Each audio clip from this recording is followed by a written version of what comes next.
நண்பர்களே, 68 டிசம்பரில் சம்பவம் நடந்த சில நாட்களுக்கு பிறகு அங்கு போன அன்றைய தீக்கதிர் பத்திரிகையின் உதவி ஆசிரியரும் விடுதலை போராட்ட வீரருமான திரு மாயாண்டி பாரதி அன்றைய திருப்பரங்குன்றம் தொகுதி சட்டமன்ற உறுப்பினர் அமரர் எங்களால் அம்மா என்று பிரியமாக அழைக்கப்பட்ட ஜானகி அம்மாவோடு அங்கு போகிறார். அங்கே எரிந்து கிடந்த சாம்பலில் இருந்து ஒரு கைப்பிடி சாம்பலை எடுத்து பத்திரப்படுத்திக் கொள்கிறார். அதை இந்த ஆவணப்படத்தில் சாட்சியமாக சொல்கிறார்.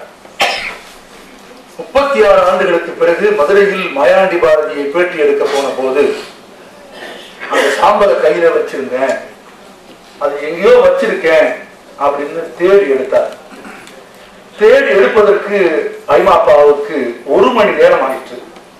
ஏனென்றால் கண் ஆபரேஷன் செய்து பார்வை 2ம் ஏறக்குறைய மங்கி இருந்தது.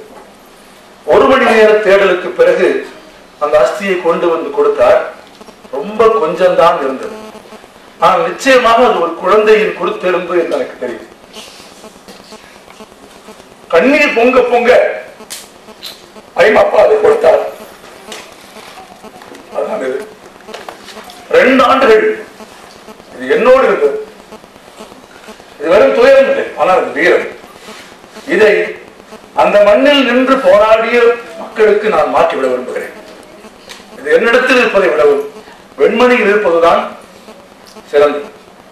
இந்த அஸ்தி கலசத்தை வெண்மணி போராட்டத்தில் களத்தில் நின்று போராடிய அன்பு தோழர் வீரையனிடம்